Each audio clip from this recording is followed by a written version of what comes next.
você olhar sobre essa ótica econômica, todo tributo é indireto. Quando a gente fala, então, da diferenciação entre tributo direto e tributo indireto, o que o STJ tem dito na sua jurisprudência é que esse critério ele é um critério jurídico a partir de um conceito econômico. Como assim um critério jurídico? A legislação de regência daquele tributo, ela reconhece a possibilidade do repasse. Está lá que vai haver repasse, que pode haver repasse. Portanto, a legislação de regência, ela traz para o âmbito jurídico o repasse econômico, juridicizando ele. E aí você diz, esse tributo então é um tributo indireto. E isso é basicamente o que acontece com o ICMS e o IPI. COFINS não é tributo indireto, PIS não é tributo indireto, contribuição previdenciária não é tributo indireto, CSLL não é, imposto de renda não é, tá? Porque eu preciso ter na legislação de regência do tributo o reconhecimento da ocorrência desse repasse. Se não, pelo critério econômico, todo tributo é necessariamente um tributo indireto, no qual o repasse acontece. Tudo bem? Então, o que Mauro Luiz Rocha Lopes está aqui dizendo é o seguinte: quem detém legitimidade para promover o ajuizamento da declaratória é quem é parte da relação jurídica. Quem é parte da relação jurídica nos termos do que a legislação estabelece. E isso não pode ser alterado por convenções ou por entendimentos privados, porque isso seria violar o artigo 123 do CTN. O que eu estabeleço nas minhas convenções privadas me vincula ao outro, mas não pode ser oposto à fazenda pública. Eu, que sou sujeito passivo típico, eu vou ajuizar a ação, eu vou resolver a questão jurídica e depois eu me entendo com a outra parte privada em mecanismo regressivo, em ação regressiva, pelo eventual descumprimento do contrato. Mas o terceiro, que não é parte da relação, ele não se relaciona em juízo com o fisco. Tudo bem?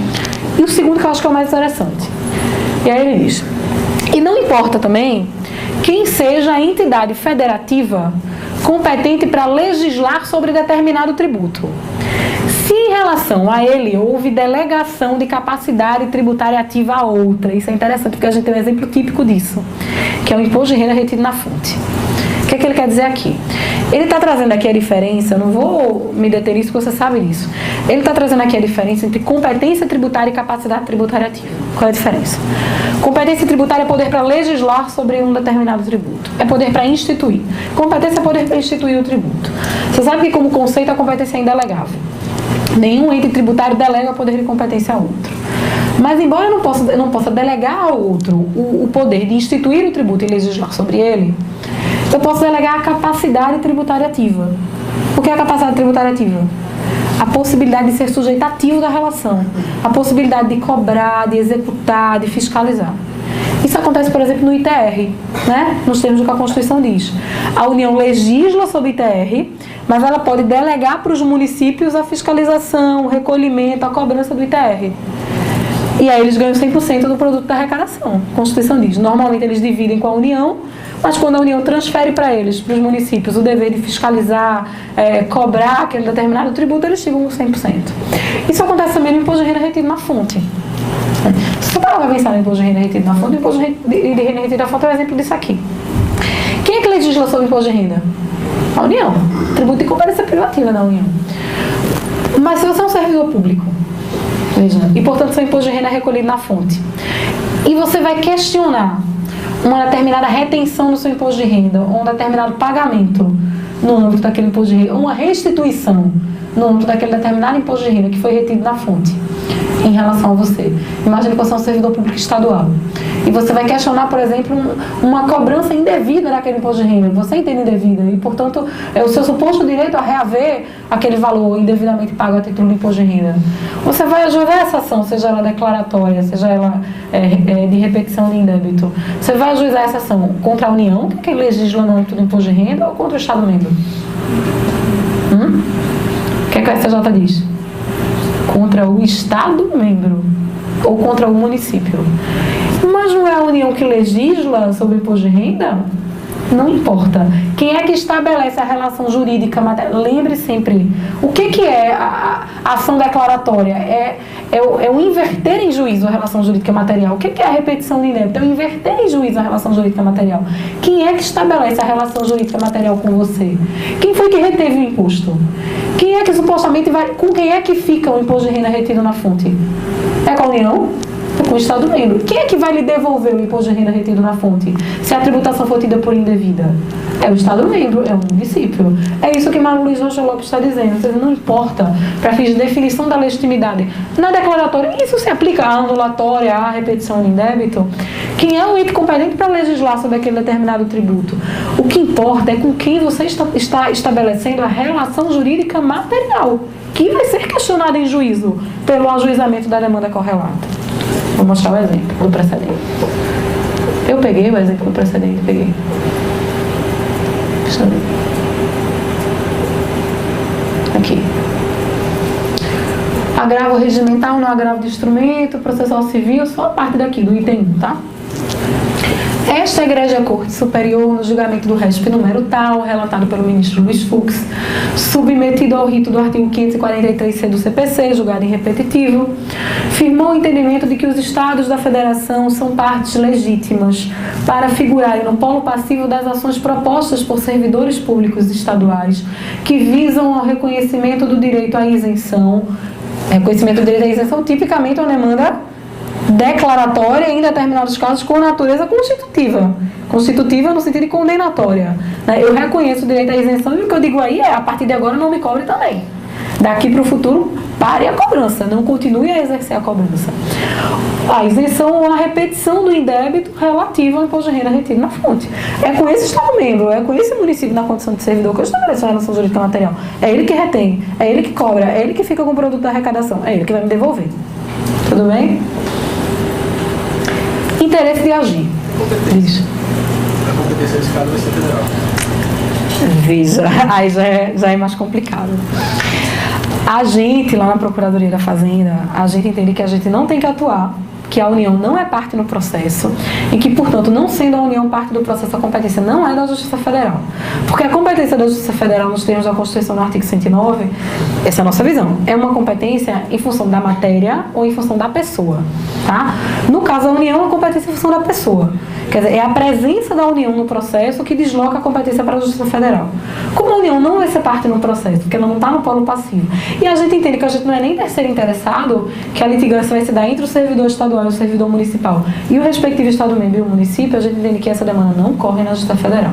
Há precedentes da STJ nesse sentido.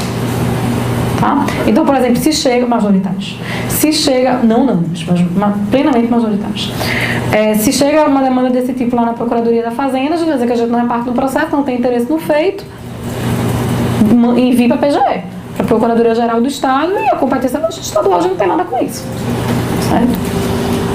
Até porque, veja, e aí eu fiz um parecer sobre isso logo que cheguei aqui em Pernambuco em 2007, e eu dizia o seguinte no parecer, continuo achando isso.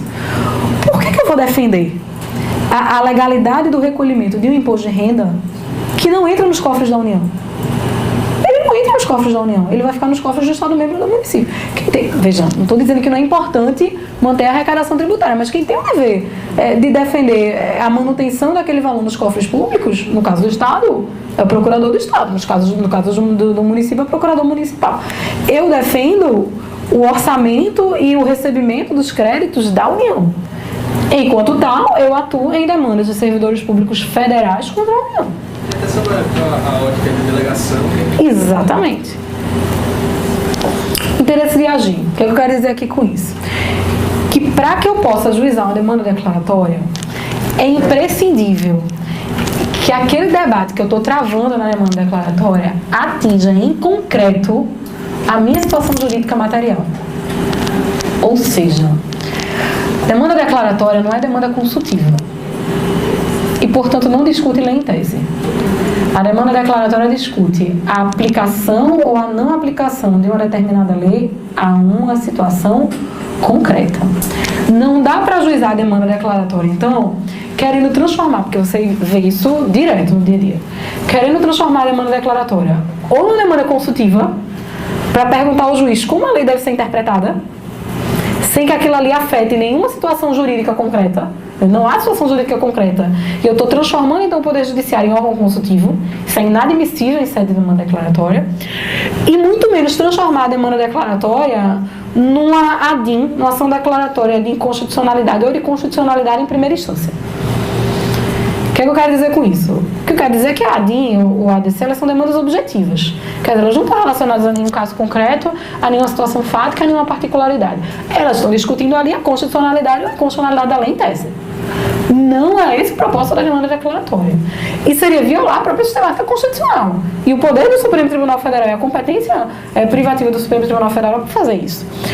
Quando eu ajuizo uma demanda declaratória em primeira instância, o meu propósito é estabelecer juízo de certeza ou incerteza acerca da aplicação de uma determinada lei, concretude jurídica em relação a uma situação jurídica em particular. É fundamental, portanto, como condição para o próprio processamento da demanda declaratória, que na inicial a parte evidencie que aquele debate jurídico que ele está travando repercute na sua esfera particular cotidiana. Tá? Vou lhe mostrar os precedentes. Interesse de agir. Necessidade de que haja incerteza objetiva e jurídica, isto é, relativa a direitos e obrigações já existentes e atuais, e não apenas possíveis, ou seja, eu não estou discutindo as consequências jurídicas da lei em tese. Impondo-se ainda que haja dano para o autor. A ação declaratória não discute lei em tese. Aí eu lembrei de uma coisa que eu preciso falar. Eu preciso dizer isso. Pois, falando desse negócio da competência privativa do Supremo para julgar em ADC, eu peguei um caso lá na Procuradoria. Raíssa, tu não comenta, tá? Eu peguei, não é sério, eu peguei um caso lá na Procuradoria que envolvia, enfim, o processo é público, né? Você pode pesquisar na internet e vai ver. Eu peguei um caso lá na Procuradoria que envolvia a OAB. A OAB entrou com ação coletiva, representando todos os escritórios de advocacia aqui do Estado, discutindo a revogação de uma isenção de COFINS. Não vou entrar nos detalhes do caso concreto, mas havia uma lei de COFINS que dava uma determinada isenção a profissionais liberais e, portanto, aos advogados. Posteriormente, essa lei de COFINS ela foi revogada, os escritórios tiveram que voltar a recolher COFINS e ela questionava a constitucionalidade dessa revogação. Dizia, então, que a revogação era inconstitucional e que, portanto, ela continuava isenta. A OAB, enfim, representa, portanto, todos os escritórios de advocacia do Estado. Aí ela obteve decisão favorável na ação ordinária que ajuizou e a decisão favorável transtou em julgado, a gente fez a rescisória. Tá? Posteriormente ao trânsito em julgado, a gente conseguiu consolidar a jurisprudência do Supremo em sentido favorável à União, favorável à Fazenda Nacional, e a gente ajuizou a rescisória. Aconteceu uma coisa fantástica na rescisória. Eu ajuizei a rescisória era minha, fiz a inicial, pedi liminar para o tribunal, porque o trânsito em julgado do mérito, nesse caso específico, se deu no TRF da 5ª Região. Então, a desembargadora no tribunal julgou procedente a rescisória, modulando os efeitos do julgado. Basta, né? Lindo, né? Julgo procedente a ação rescisória, estabelecendo, no entanto, vida coisa fantástica, modulação dos efeitos na rescisória. Modulação dos efeitos do julgado. Ou seja, a desconstituição do julgado anterior transitado terá apenas efeitos ex nunc, mas não efeitos ex nunc.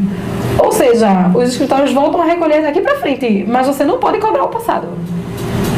Meu amigo. Aí assim, quando eu peguei o processo, isso faz tempo já, faz uns 2 anos. Mas isso me marcou, você vê, a ponto de que... Aí eu peguei o processo e disse, meu Deus do céu, 2 coisas me chocaram. Primeira coisa, ele está modulando, né, efeito de julgamento rescisório. Já é uma coisa maravilhosa. Porque qual é o propósito de você ajuizar uma rescisória? É desconstituir para o passado. Para o passado. O objetivo é desconstituir para o passado. A Procuradoria da Fazenda tem, inclusive, um parecer interessantíssimo, que todo mundo deveria ler. Porque, assim, não é porque a minha amiga não escreveu o parecer, quem escreveu o parecer na época é uma colega, procuradora, Luana Vargas, que hoje não está mais na Procuradoria, hoje é Procuradora da República, uma menina brilhante, assim, sempre quis ser Procuradora da República. E ela fez um parecer que discutia a manutenção de acordos transitados em julgados desfavoráveis à União, quando da superveniência posterior da consolidação da jurisprudência do Supremo em sentido diverso. A coisa é julgada inconstitucional, né? Ou seja, eu tenho um acordo transitado em julgado favorável ao contribuinte e também desfavorável, nas 2 circunstâncias. Favorável ao contribuinte. Depois desse trânsito em julgado, a jurisprudência do Supremo Tribunal, ela se consolida em sentido diametralmente oposto. Aí o que eu parecer discutir mantém-se a coisa julgada inconstitucional, tá? E o que ela definia no parecer, para mim, pelo menos, com total razão, é que a partir do momento em que se consolidasse a jurisprudência no Supremo, aquele trânsito em julgado, ele perdia efeitos para o futuro. Ele perdia efeitos para o futuro. Ou seja, a partir da superveniência da decisão no Supremo, a consolidação do entendimento do Supremo pela prevalência da força normativa da Constituição, desconstitui o julgado para o futuro. Eu volto a cobrar dali para frente. E não precisa ajuização nenhuma para isso. Volto a cobrar dali para frente pela consolidação da jurisprudência. Porque seria, inclusive, não cobrar, seria, inclusive, estabelecer tratamento antisonômico. Estou cobrando dos outros, por isso que eu posso cobrar dos outros. Mas para eu cobrar para o passado, eu precisaria desconstituir o julgado. Porque a superveniência do entendimento favorável do Supremo apenas legitima a cobrança daqui para frente. É eficácia da consolidação do entendimento, dizia ela. Para o passado eu preciso desconstituir. Como é que eu desconstituo? Ela dizia, você desconstitui via rescisória se houver prazo decadencial para isso. E se eu não houver mais prazo decadencial para isso? Infelizmente, você vai cobrar daqui para frente, mas o passado está protegido pelo nome da coisa julgada. Aí vem o... Então, naquele caso concreto, veja, quando a posição do Supremo se consolidou no entendimento favorável à União, eu mesma fiz aqui na 5ª Região, em Recife, um parecer para a Receita Federal, mandando a Receita Federal voltar a cobrar dali para frente. Volte a cobrar, não precisa de ação nenhuma, volte a cobrar. Agora, o que essas entidades, o que esses escritórios de advocacia não pagaram no passado, não cobre. Vaza. A gente vai desconstituir via coisa julgada. Aí foi verdade. Aí ele jogou procedente a coisa julgada com efeitos ex nunc. Pra que eu precisava da rescisória, então? Entendeu? Porque o TRF daqui da 5ª Região, ele tem uma visão, desculpem os desembargadores, retrógrada e ultrapassada, no sentido que mesmo sobrevindo entendimento consolidado no Supremo, ele tem que desconstituir tudo. Para frente e para trás. A coisa julgada, ela se preserva. A despeito da consolidação do entendimento diferente. Tá? Aí ele modulou os efeitos utilizando a lei de ADIM e ADC. Uma coisa fantástica. O pior não foi isso, né? Ele modulou os efeitos. Aí eu pedi a Brasília, eu e o chefe, né? Tudo por respaldo da chefia. Pedi a Brasília uma reclamação constitucional.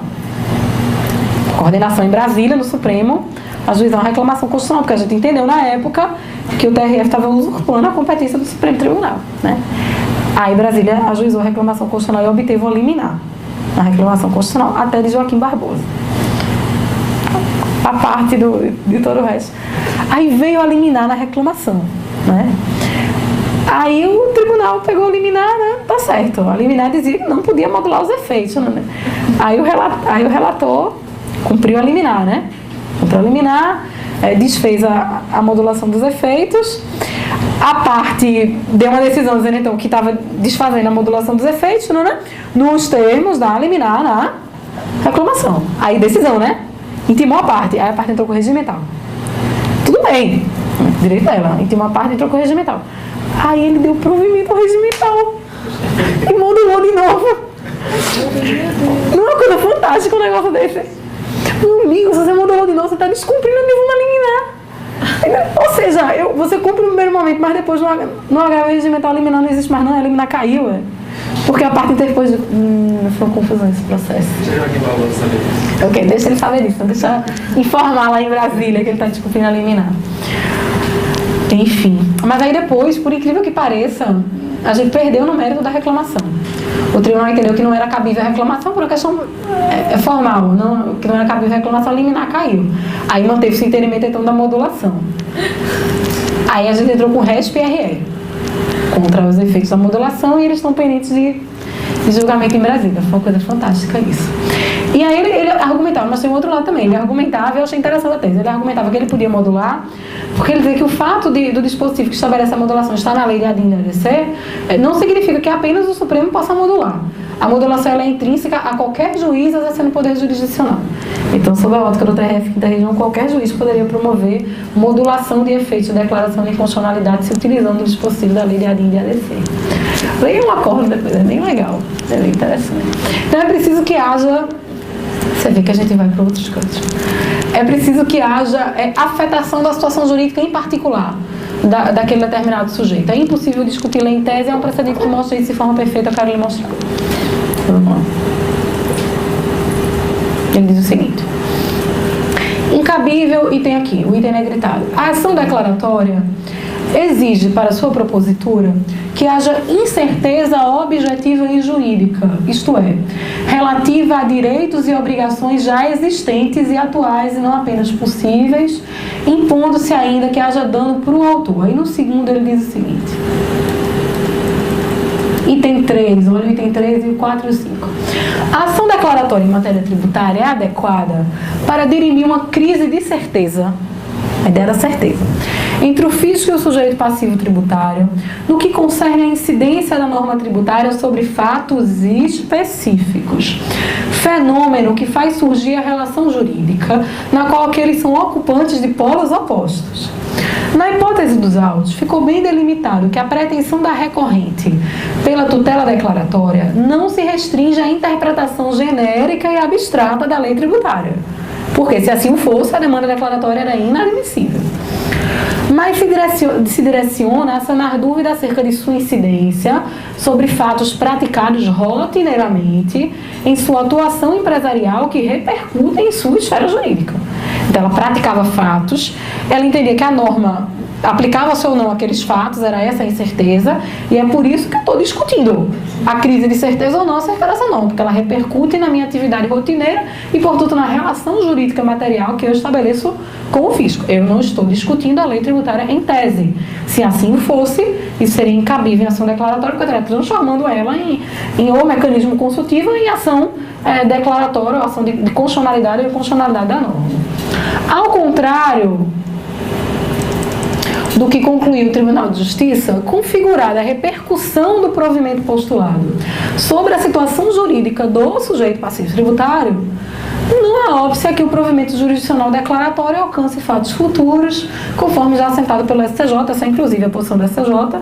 Se eu defino que a crise de certeza se resolve a partir de uma determinada resolução, essa resolução atinge este momento e, obviamente, o futuro, senão eu teria que reajuizar essas demandas declaratórias eternamente. A não ser, diz o parecer da PGFN, a PGFN é quem pauta os debates tributários nesse país, né?